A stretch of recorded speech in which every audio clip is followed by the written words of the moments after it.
Hello learners. आज हम start कर रहे हैं क्लास 7th का chapter number 11 from barter to money, जो न्यू एनसीईआरटी पर बेस्ड है। इस चैप्टर में हम देखेंगे कि कैसे बार्टर सिस्टम से मनी इवॉल्व होकर कॉइन्स, नोट्स और आज के डिजिटल पेमेंट तक पहुंचा।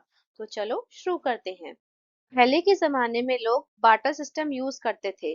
मतलब पैसे नहीं होते थे, बल्कि लोग अपने गुड्स या सर्विसेज डायरेक्टली एक्सचेंज करते थे। एग्जाम्पल, एक बच्चे के पास एक्स्ट्रा इरेजर है और दूसरे के पास एक्स्ट्रा पेंसिल, तो दोनों एक्सचेंज कर लेंगे। दोनों की जरूरत भी पूरी हो गई और पैसे की जरूरत भी नहीं पड़ी। इसी तरह के एक्सचेंज में लोग कमोडिटीज जैसे Kauri shells, salt, T, tobacco, cloth, kettles और सीड्स यूज करते थे। ये सब ट्रेडेबल प्रोडक्ट्स थे। डेफिनेशंस देखते हैं अब कुछ। Barter system, exchange without money. Commodities, tradable products. Money, common tools for payment. Transaction, buying या सेलिंग का प्रोसेस जो लोगों के बीच होता है। तो बार्टर सिस्टम सिंपल था, लेकिन इसमें प्रॉब्लम्स भी आई। देखते हैं वो प्रॉब्लम्स क्या थी। Limitations of barter. अब हम देखेंगे कि बार्टर सिस्टम में क्या क्या प्रॉब्लम्स थी। Number 1, double coincidence of wants. इसका मतलब है दो लोगों को एक दूसरे की चीज चाहिए हो, ये हमेशा पॉसिबल नहीं होता था। Number 2, no standard measure of value. एक चीज की वैल्यू को दूसरे के साथ कंपेयर करना मुश्किल था, जैसे एक ऑक्स के बदले कितनी वीट को एक्सचेंज करना चाहिए था। Number 3, divisibility problem. कुछ चीजें छोटे पार्ट्स में डिवाइड नहीं की जा सकती थी, जैसे एक ऑक्स को स्वेटर के लिए कैसे डिवाइड करेंगे। Number 4, portability issue. बड़ी और हैवी गुड्स को एक जगह से दूसरी जगह ले जाना थोड़ा टफ होता था। Number 5, durability problem. Food grains या सीड्स जैसी चीजें जल्दी खराब हो जाती थी या फिर उन्हें इंसेक्ट्स खराब कर देते थे, इसलिए बार्टर सिस्टम प्रैक्टिकल नहीं था। और यहीं से नीड आई मनी की। Old forms of money. पुराने समय में अलग अलग चीजें मनी की तरह यूज होती थी, जैसे कि यप आइलैंड में स्टोन मनी, एजटेक में कॉपर नाइफ जैसा शेप का ताजेदेरो, और सोलोमन आइलैंड में red feather coils. Surviving barter practices. आज के टाइम में भी कुछ जगह बार्टर सिस्टम यूज होता है, जैसे कि जॉनबिल मेला असम और मेघालय में। ये एक ट्राइबल फेयर है जहां लोग अपने प्रोडक्ट्स एक्सचेंज करते हैं, जैसे fruits, vegetable, rice cake, herbs और हैंडमेड आइटम्स। ये ट्रेडिशन 15th सेंचुरी से चला आ रहा है। Number 2, book exchange clubs. यहाँ बच्चे और लोग अपनी पुरानी बुक्स एक्सचेंज करते हैं और नई कहानियां डिस्कवर करते हैं। Number 3, clothes for utensils. हमने सबने देखा होगा कि कुछ वेंडर्स पुराने कपड़े के बदले नए बर्तन देते हैं। इस तरह दोनों पार्टीज को फायदा होता है। तो ऑल्दो मनी ने बार्टर सिस्टम को रिप्लेस कर दिया है, लेकिन कुछ जगह बार्टर सिस्टम आज भी जिंदा है as a cultural practice. Functions of money. अब हम समझते हैं कि मनी के फंक्शंस क्या हैं। बार्टर की प्रॉब्लम को सॉल्व करने के लिए मनी इंट्रोड्यूस हुआ। Number 1, medium of exchange. Money से गुड्स और सर्विसेज इजीली बाय और सेल की जा सकती हैं, जैसे बार्टर सिस्टम में नहीं हो पाती थी। Number 2, store of value. Weeds या कैटल्स खराब हो जाते थे, लेकिन मनी को हम सेव करके बाद में भी यूज कर सकते हैं। Number 3, standard of deferred payment. Money के साथ हम क्रेडिट ट्रांजैक्शंस भी कर सकते हैं, मतलब अभी गुड्स लो और पेमेंट बाद में करो। Number 4, common major of value. Money एक स्टैंडर्ड यूनिट देता है जिससे हम अलग अलग चीजों की वैल्यू कंपेयर कर सकते हैं। फॉर एग्जाम्पल, आपके पेरेंट्स शॉपकीपर को मनी देते हैं, शॉपकीपर अपने वर्कर को सैलरी देता है और वर्कर्स उसी मनी से अपनी नीड्स परचेज करते हैं। इस तरह मनी ने ट्रेड और इकोनॉमी दोनों को स्मूथ और सिंपल बना दिया है। Evolution of money in India. अब हम देखेंगे कि इंडिया में मनी कैसे इवॉल्व हुआ। Number 1, 6000 BCE barter system. सबसे पहले लोग डायरेक्टली गुड्स और सर्विसेज एक्सचेंज करते थे। Number 2, 1000 BCE Kauri shells. ये एक नेचुरल कमोडिटी थी जो मनी की तरह यूज होती थी। Number 3, 600 BCE metal coins. Rulers ने आयरन, सिल्वर, गोल्ड और कॉपर कॉइन्स बनाने शुरू किए। ये कॉइन्स एक ऑफिशियल मीडियम ऑफ एक्सचेंज बन गए।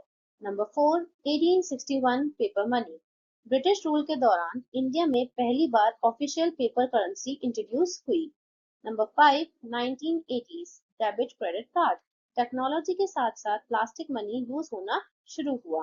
Number 6, 2016 digital money and UPI.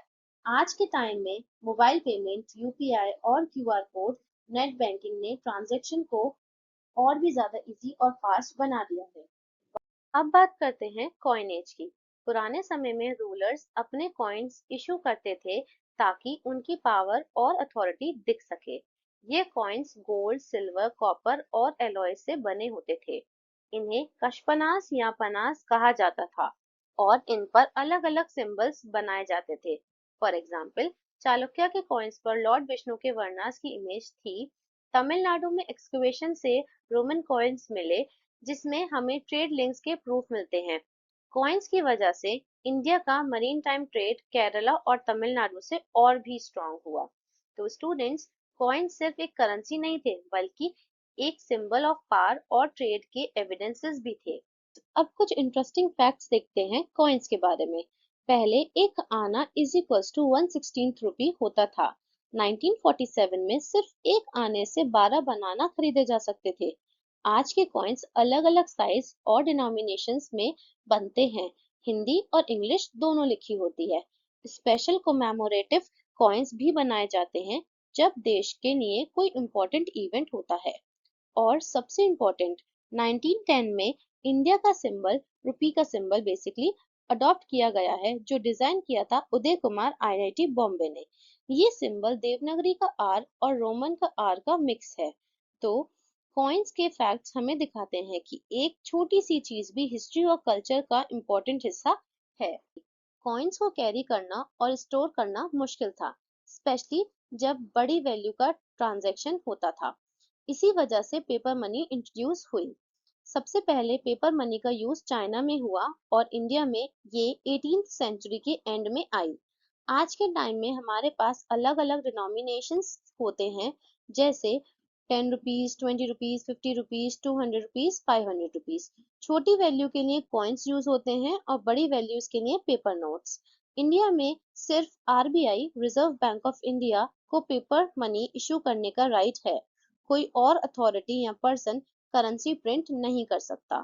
Paper money ने ट्रांजैक्शंस को इजी और पोर्टेबल बना दिया है। New forms of money. जैसे जैसे टेक्नोलॉजी डेवलप हुई, वैसे वैसे मनी के नए नए फॉर्म्स भी आने लगे। आज के टाइम में हम सिर्फ कॉइन्स और पेपर नोट्स ही नहीं बल्कि डिजिटल मनी भी यूज करते हैं। डिजिटल मनी को हम टच नहीं कर सकते, लेकिन ये डायरेक्टली इलेक्ट्रॉनिक फॉर्म में होती है। For example, debit card, credit card, net banking, UPI payments. आपने देखा होगा, फूड सेलर्स या शॉपकीपर्स अपनी दुकान पर क्यूआर कोड लगाते हैं। कस्टमर मोबाइल से स्कैन करता है और पेमेंट डायरेक्टली उसके बैंक अकाउंट में चली जाती है। ये प्रोसेस क्विक, सेफ और कन्वीनियंट होता है और इसमें कैश कैरी करने की जरूरत नहीं पड़ती। चलिए इस चैप्टर को एक बार क्विकली समराइज करते हैं। सबसे पहले था बार्टर सिस्टम, जहां लोग गुड्स और सर्विसेज डायरेक्टली एक्सचेंज करते थे।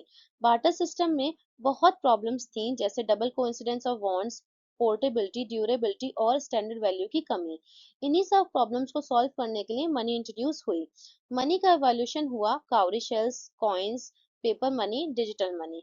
इंडिया में आरबीआई ही एक इकलौती अथॉरिटी है जो करेंसी को इशू करती है।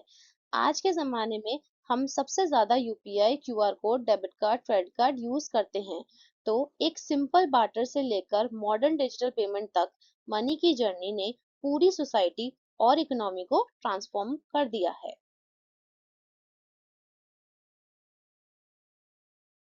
Thank you learners for watching this video. अगर आपको वीडियो अच्छी लगी हो तो लाइक, शेयर और सब्सक्राइब जरूर करिएगा और कमेंट सेक्शन में मुझे जरूर बताइएगा कि नेक्स्ट वीडियो आपको कौन से चैप्टर की चाहिए। Bye bye.